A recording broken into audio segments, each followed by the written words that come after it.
Imagine looking at a raw, unedited feed of biological signals.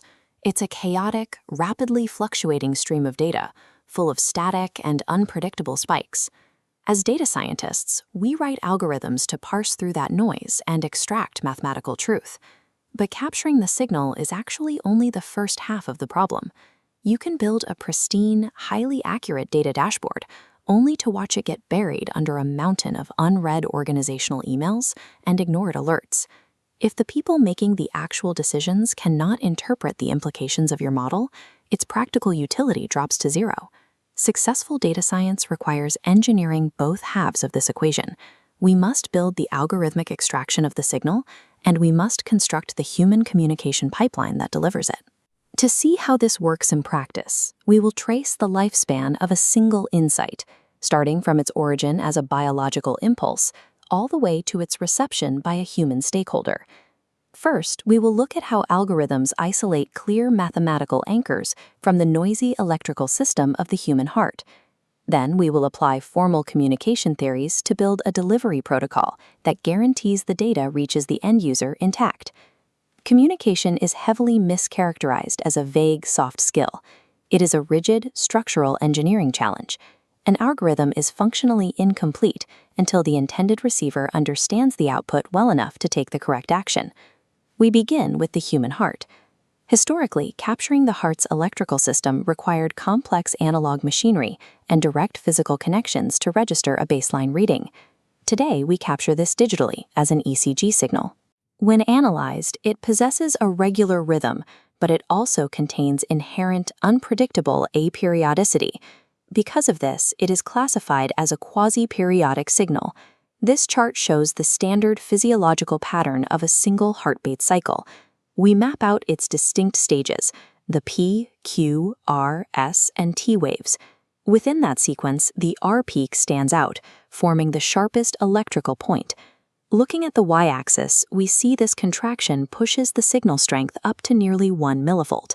Because it consistently hits this specific threshold, the R peak provides our algorithms with a highly reliable target. By isolating that prominent spike, we secure a firm mathematical anchor amidst a sea of quasi-periodic biological noise.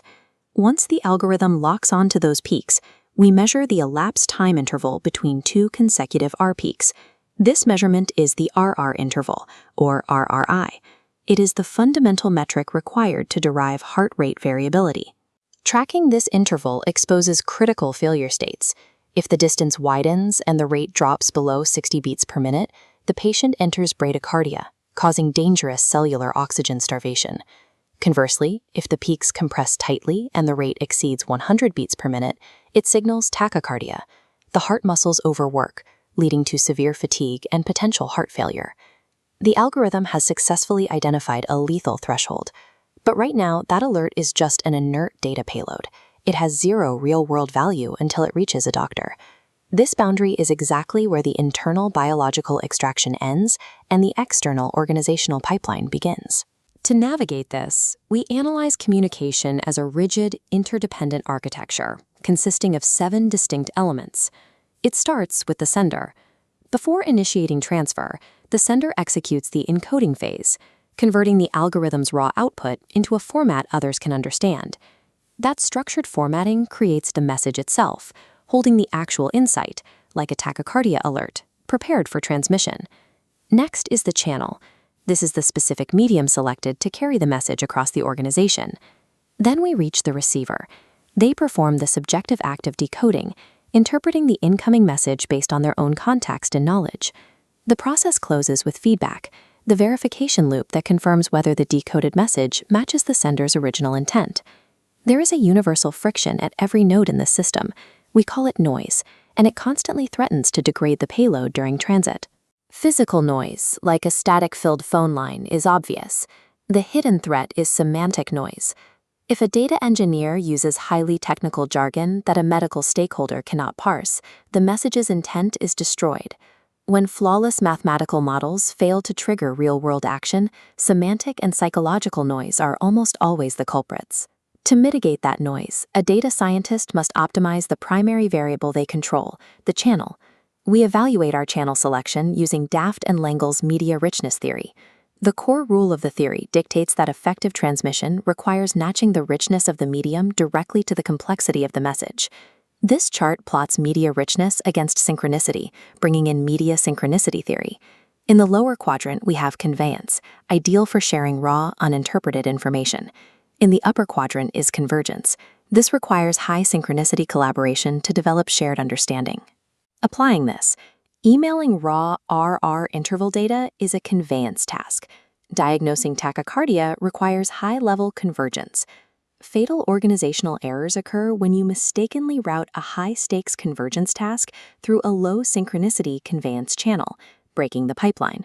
When we successfully bridge the internal biological systems and external organizational networks properly, the full sequence becomes highly efficient. We start by filtering quasi-periodic noise to extract a precise RR interval. The data scientist then encodes that mathematical insight for a non-technical audience. They strategically route that data through a high synchronicity channel, intentionally defeating semantic noise. The processing cycle is truly complete when the human feedback loop confirms convergence has been achieved. View communication not as an optional soft skill, but as the final layer of your technical engineering stack. Mathematical precision in biological signal processing provides an essential foundation, but strategic media selection and psychological awareness are the required delivery mechanisms for that foundation. Master the logic of the algorithm and master the context of the human receiver. True real-world utility requires both.